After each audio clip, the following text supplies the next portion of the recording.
E aí, meus amores, tudo bom com vocês?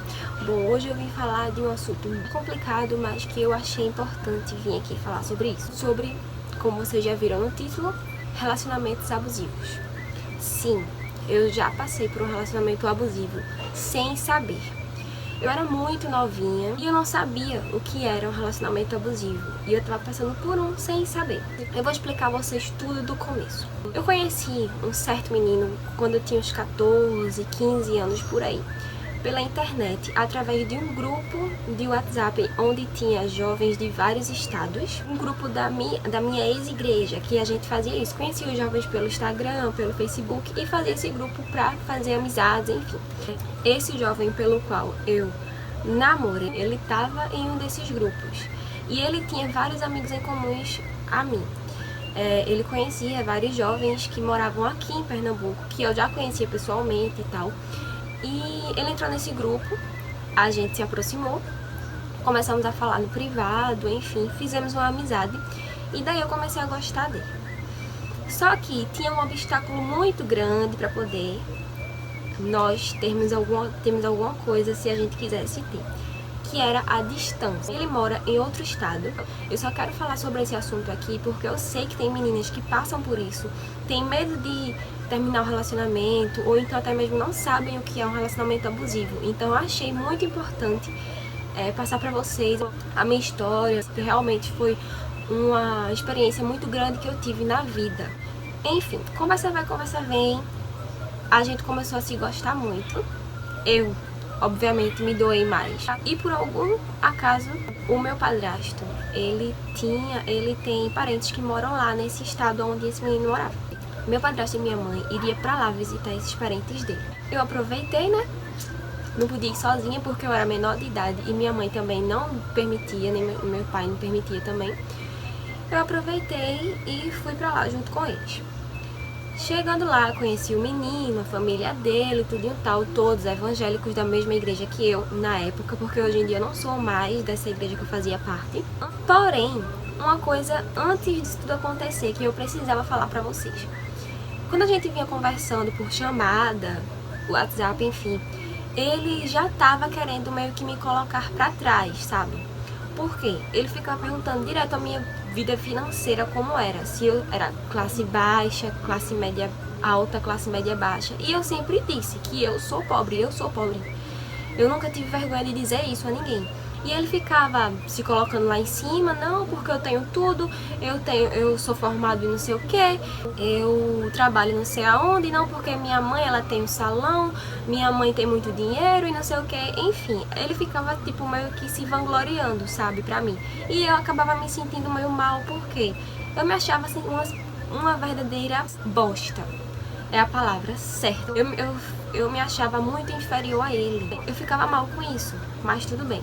Quando a gente se conheceu, a realidade foi totalmente diferente. As coisas foram caindo à tona, assim, as verdades, sabe? Porque eu fiz amizades, que eu tenho algumas amizades até hoje. Foi a única coisa boa que eu tirei desse relacionamento. Vinham me falar que ele era muito mulherengo, que ele ficava com um com o outro, que não sei o que e tal. Que não parecia ser um cara certo pra mim. Porém, na minha cabeça, eu achava que era o quê? Ciúmes. Tipo, ciúmes de amizade, que eu digo. Então eu relevava isso, porque era outra realidade que ele estava me mostrando, era outra coisa que ele estava me mostrando. Então quando eu cheguei lá, era totalmente diferente. Tipo, quando a gente saía mãe sempre saía comigo, ela nunca deixou eu sair sozinha com ele, até porque a gente se conhecia há pouco tempo. Não tem como você passar 2 anos conhecendo alguém pela internet e quando se conhecer pessoalmente confiar 100% nessa pessoa. Por mais que seja evangélico, tenha amigos em comum, a gente não confiou. Então, pra onde eu ia, a minha mãe ia atrás. A minha mãe pagou simplesmente tudo pra ele, até a passagem do ônibus quando a gente pegava pra ir pra algum lugar, a minha mãe pagava. E ele ficava dizendo pra mim que tinha dinheiro, que não sei o que, ficava naquele maior orgulho dele, enfim. Até aí tudo bem, eu, tipo, tem problema nenhum. Talvez ele teria vergonha da realidade dele, então me disse outra coisa. Essa primeira vez que eu vi ele, eu já percebi que ele queria se insinuar pra mim, sabe? Que ele não queria só ficar com beijinho e abraço, que é coisa que namorados fazem. Ele não queria isso, ele queria sempre algo mais, não sei o que. E eu percebia que ele me tinha como um troféu. falou a menina bonita e gostosona, né? Mas não, gente, sério. Porque assim, não é eu querendo me achar, nem nada não. Mas muitos garotos dessa igreja, eles gostavam de mim, sabe? Mas não assim pela minha aparência, pela pessoa que eu era. Então ele tinha isso como um privilégio, namorar comigo, enquanto outros queriam e não podiam, porque eu não gostava deles, entendeu? Eu acho que era isso que se passava na cabeça dele, porque eu não consigo imaginar outra coisa. Era meio que assim, se você não fizer isso, eu vou ficar com raiva e terminar o relacionamento.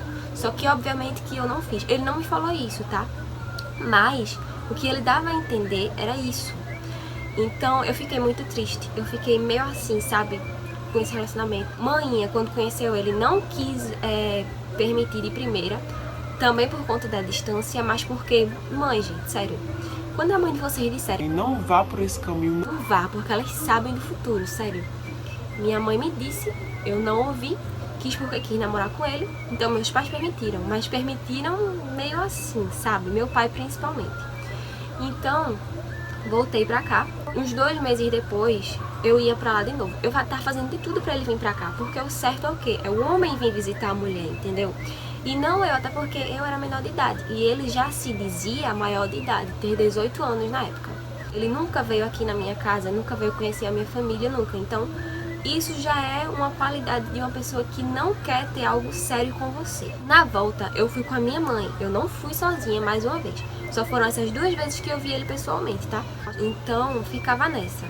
Eu negava, ele ficava chateado comigo, eu pedia desculpa, eu sempre dizia, não, da próxima, beleza, não sei o que, só que nunca aconteceu essa próxima. Na segunda vez que eu fui pra lá, eu descobri inúmeras mentiras. Eu descobri que o nome dele não era o que ele me dizia, eu descobri que a idade dele não era a que ele me dizia, o bairro que ele morava não era o que ele me dizia, que ele dizia morar em um bairro nobre lá nesse estado, porém não era. Ele mentiu pra mim sobre tudo. Nisso a gente tava com uns 3 meses mais ou menos de namoro, porque não tem como você, tipo, durante 4 meses que eu fiquei com ele ao todo, junto, eu só vi ele 2 vezes, entendeu? Tipo, isso não foi um relacionamento. Só que na minha igreja, na época, era normal ter relacionamentos à distância. Só que hoje em dia, pra mim não rola relacionamentos à distância. Eu voltei pra casa e 1 mês depois de ter ido pra lá, no 4º mês de namoro, um amigo dele veio me dizer que ele tinha me traído. Ele tinha dito a todo mundo lá que tinha terminado o relacionamento comigo, só que nas redes sociais estava lá em um relacionamento sério com Rebeca Feliciano, que na época era Feliciano. Só que meu nome não é Feliciano não, tá? Por causa da minha prima, isso daí é outra história. Deu o maior rolo, eu sofri muito. Quando eu fiquei sabendo disso, eu caí em desespero. Eu chorei demais, sério, demais mesmo, porque eu gostava muito dele. Não chegou a ser amor, porque eu pensava que era amor, mas não era amor. Porque o amor, ele nunca acaba. E depois disso tudo que aconteceu, eu não consigo sentir raiva dele, não consigo ter rancor dele, sabe, pelo que ele me fez. Mas eu também não consigo ser amiguinha nem coleguinha, sabe? Aí depois disso ele ainda negou pra mim. Ele disse que ele não tinha dito isso, que não tinha dito que tinha terminado o relacionamento. Disse que não tinha ficado com essa menina, disse um bocado de coisa e eu acreditei. Depois disso foi quando ele começou a me colocar realmente pra trás. Tipo, ele dizia que realmente me traía, eu era muito feia pra ele. As piores coisas que você imaginar, ele falava pra mim. E mesmo assim, eu lá. Nessa época, eu já tinha feito amizade, tipo, uma amizade verdadeira mesmo, com o Júnior, que é o meu atual noivo. Ele me ajudou muito, sério. A gente já era amigo há tempo, antes mesmo desse menino vir. A gente se aproximou de mim, me ajudou muito. E foi quando começou uma das piores fases da minha vida. Ele ficava me infernizando, ligava pra mim todo dia, falava comigo todo dia no WhatsApp, dizia que queria voltar, que gostava de mim, que não sei o que. E depois ele começou a negar que teria me traído. E eu acreditando. Foi na época que Júnior entrou, a gente ficou muito amigo. A gente se aproximou cada vez mais. Ele me ajudava muito. Falava de Deus todo santo dia pra mim, porque isso também terminou afetando o meu relacionamento com Deus. Foi quando a minha amizade com o Júnior começou a se firmar mais ainda. Foi quando o Júnior, depois de alguns meses, acho que uns 6 meses mais ou menos desse término todo, foi aí que o que meu pai me disse aconteceu. Assim que eu fiquei sabendo que esse menino tinha me traído, eu fiquei desesperada. E o meu pai, eu lembro até hoje que ele me disse assim: Rebeca, não se precipite em absolutamente nada. Se for de Deus, vai vir sem menos você esperar. E dito e feito. Júnior veio de mansinho, gente, sério. A gente só se conhecia assim, de vista. Porque contando um pouco da história da gente, a gente nasceu na mesma igreja, cresceu na mesma igreja, brincava juntos, enfim. Porém, ele foi pra mesma igreja, só que em outro bairro. Então a gente meio que se distanciou, se desconheceu.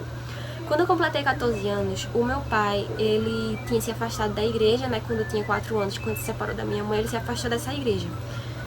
Depois de uns 10 anos, mais ou menos, meu pai, ele voltou pra essa igreja. Só que ele voltou pra igreja do mesmo bairro em que Júnior estava. Meus pais, eles conhecem os pais de Júnior há anos, tipo, há anos mesmo. Aí meu pai representou a gente, eu nem me lembrava dele. E foi, tipo, eu percebi na hora que Júnior tinha se apaixonado por mim, sério. E eu também, gente, sério, eu comecei a gostar, eu gostei dele, tipo, eu olhei assim, nossa, que menino bonito. Só que Júnior, ele era o galã da igreja. Tipo, todas as meninas da igreja queriam ficar com ele. Ele se aproximou de mim, começamos a falar nas redes sociais e isso virou uma amizade, sério, totalmente amizade verdadeira. Nessa época ele já tava começando a gostar de mim. Eu não tava gostando tanto mais desse menino, do rapaz que eu namorei à distância. Só que eu não queria nenhum relacionamento, porque depois desse eu fiquei com muito medo de acontecer tudo de novo. Depois de um tempo, o Júnior resolveu me pedir namoro. Ele falou com a minha mãe, fez uma surpresa aqui na minha casa, coisa mais linda do mundo. Fez uma música, compôs uma música pra mim. Aí a gente começou a namorar. Teve outras dificuldades no nosso relacionamento no início. Por quê? Como eu já disse, os meus pais, eles se divorciaram quando eu tinha 4 anos de idade. Então foi uma fase muito complicada que eu vivi na minha infância. Não pela falta do meu pai, porque o meu pai sempre foi um pai presente. Todo mundo ficou sabendo o porquê que eles terminaram na época. Então, pessoas da igreja, pessoas que não eram da igreja, mas conheciam meu pai, vinham a mim falar mal dele, entendeu? Falar que ele estava com outra mulher. E isso me doía muito. Eu passava por dificuldades, assim. E, tipo, tinha também a questão da alienação parental, que infelizmente aconteceu comigo. Isso veio a calhar problemas na minha adolescência. Depois do baque que eu sofri, né, com esse menino que me traiu, tudo e tal, eu tinha uma colega minha que ela fazia isso. E ela dizia, nossa, Rebeca, é super normal, não sei o que, quando você tiver com raiva, você desconta em você mesma e isso vai aliviar muito.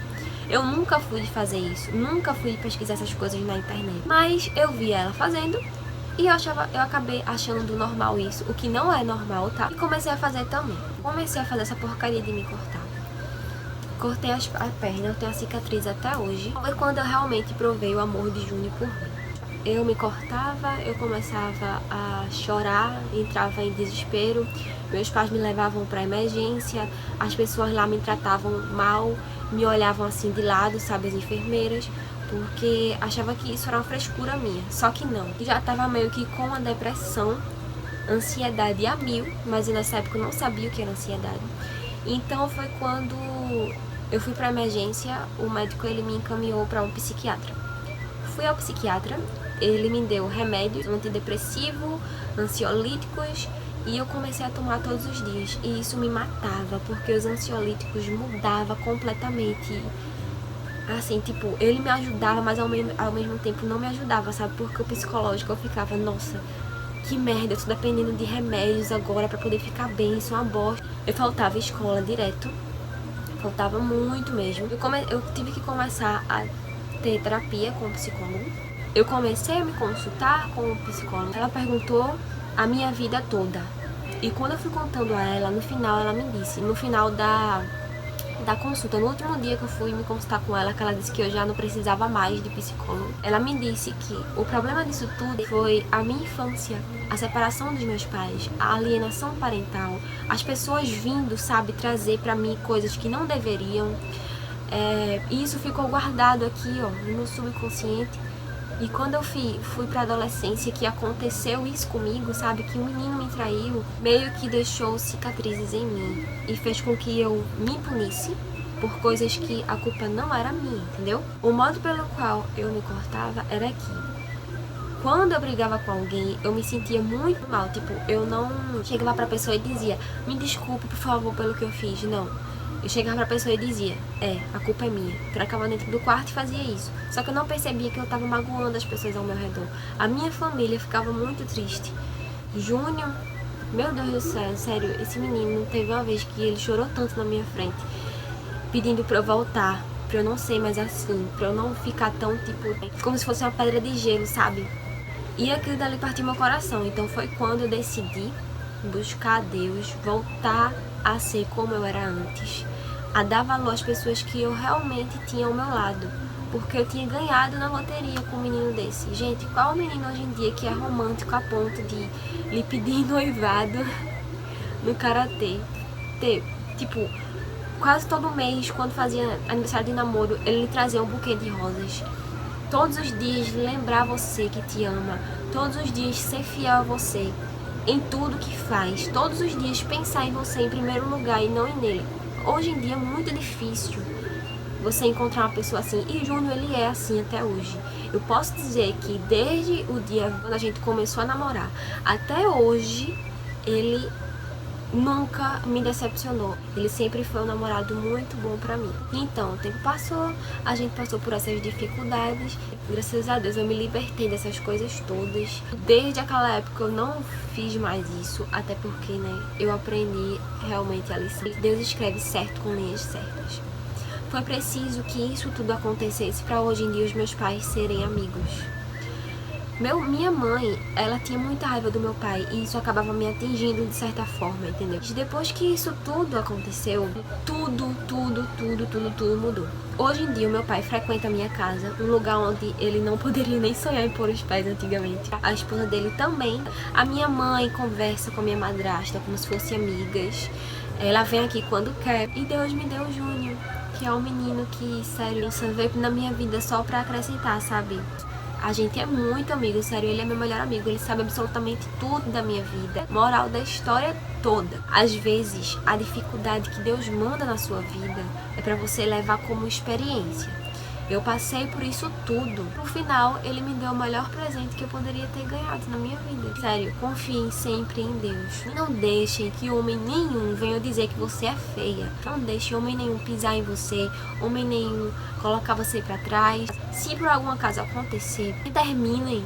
Não tenham medo, não fiquem pensando como eu pensei. Se eu terminar com ele, eu não vou ficar mais com ninguém, entendeu? Porque sim, sempre tem alguém que Deus vai mandar o certo na hora certa pra você. Então, não se precipitem também em nada. Esperem em Deus, descansem em Deus. Então, não esqueçam dessa frase. Quando for de Deus, Ele vai vir sem menos você esperar. Então é isso, minha gente. Eu espero muito que vocês tenham gostado, tá bom? Eu espero que esse vídeo de alguma forma tenha ajudado vocês também. Eu espero que vocês tenham entendido a mensagem que eu passei. Beijo e até o próximo vídeo.